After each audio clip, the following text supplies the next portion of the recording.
So John, welcome to Sudbury. Thank you, Don. I wanted to start off to kind of paint a picture. Over the last 100 years, Sudbury has earned a reputation as a global mining center. So with that, I would ask the question, why should Sudbury, or more specifically the Sudbury mining cluster, care about innovation? Sure. Clearly, Sudbury is viewed as a mining center of Canada, and frankly, it's a bit of a microcosm of how Canada is viewed around the world. One thing I would say, or a few comments I would say, is Sudbury has been blessed with an abundance of resources. And two comments over the last 100 years is with the advent of globalization, the pressure to compete globally, and really from a productivity perspective, has never been so acute.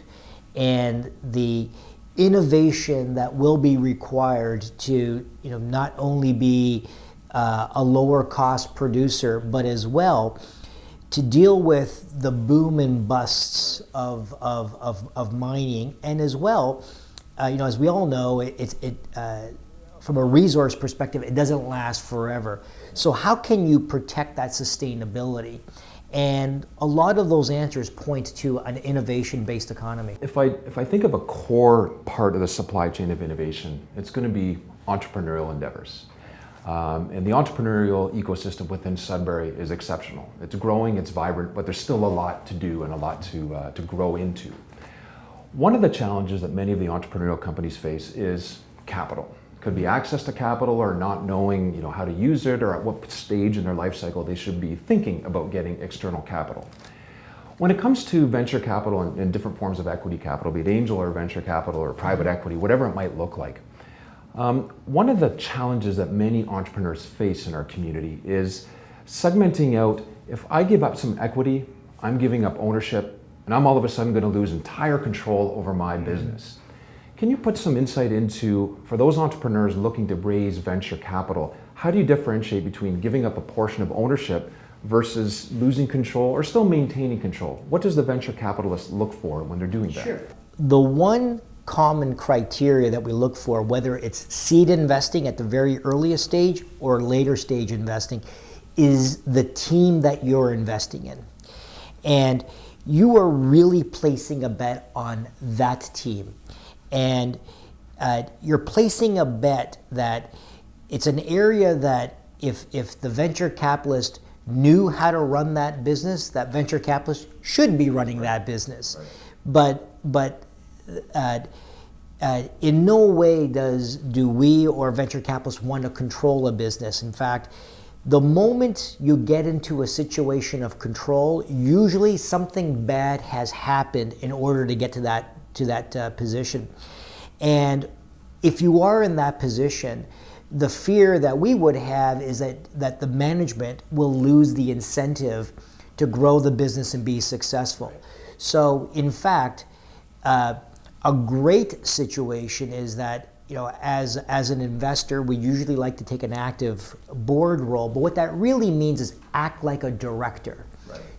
Help direct the business, do not manage the business, and be there for the management if they need strategy help, they need network help, etc. But you really got to have this dividing line of not getting your hands too much into the business itself. Let me ask you a different question. From a policy perspective, one of your common mandates that you cite is a critical part of the innovation ecosystem is the startup visa program in Canada. Yes. And you frequently have cited that this is a critical piece of legislation to enable sustained economic and social prosperity for Canada. Yes. Can you share your insights as to what exactly do you mean when you cite that? Sure. So this is my belief, and I think it's a shared Canadian belief. Immigration has been the lifeblood of this country really since its inception. And from an entrepreneurial perspective, there's no exception in there. While I don't have the immediate data from a Canadian perspective, I can speak to Silicon Valley. There was a recent study. 61% of the startups in Silicon Valley have been founded or co-founded by an immigrant. And what I love about the startup visa is it's an opportunity for an immigrant that perhaps has gone to school here and has a great idea to start up a business, and if they're able to seek some capital, that capital is a validation to the federal government that this person deserves a right to be in the country and fast tracks the immigration, as opposed to sending them back and going through the normal channels, in which case we lose that potential entrepreneur. Miss that opportunity. Correct. So my last question. I'm an early stage tech entrepreneur. I'm getting prepared, and I have validated internally with my team that venture capital is the right thing for us to consider. I'm going to take a meeting with a venture capital firm. What questions should I be prepared to answer that the VC will probably ask me? Sure. The VCs are, there's a number of criteria that people evaluate, but there's three very basic ones that if you don't have a clear answer to, it does provide some concern. Number one is on the team. Why is it that this team is the winning team? Is it based on your proprietary experience, deep domain expertise? What is it? So that's number one. So team is absolutely critical. Number two is on the product side. And let's assume it's a product for a moment. What is the problem that you're really trying to solve? And a real clear articulation of that problem so that we could understand quite clearly where your vision is from a product perspective. It doesn't mean that you clearly understand what the product actually looks like today, and I'll guarantee you it will not look like it in 6 months or a year from now. But the problem is still the problem, and it's this passion and fire that you have, and I want to solve this problem, and we fully expect that you'll be pivoting. And the third thing is on the market size.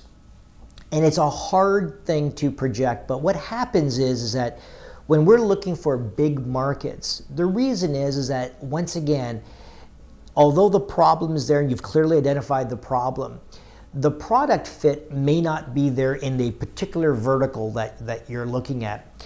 And if we could imagine the possibilities of a big market, and if you pivot one way versus another way, it just gives you more choices. It doesn't mean that tomorrow you start off with trying to hit the big market all at once. You might take a sliver of the market that you believe that you can penetrate, but as long as we could imagine that market, that one market that you pick, that narrow market is either very, very deep or you can go vertical, right, then it starts to allow us to measure the potential value of this business over the course of time. John, I just want to thank you for your time today. Great. Thank you, Don.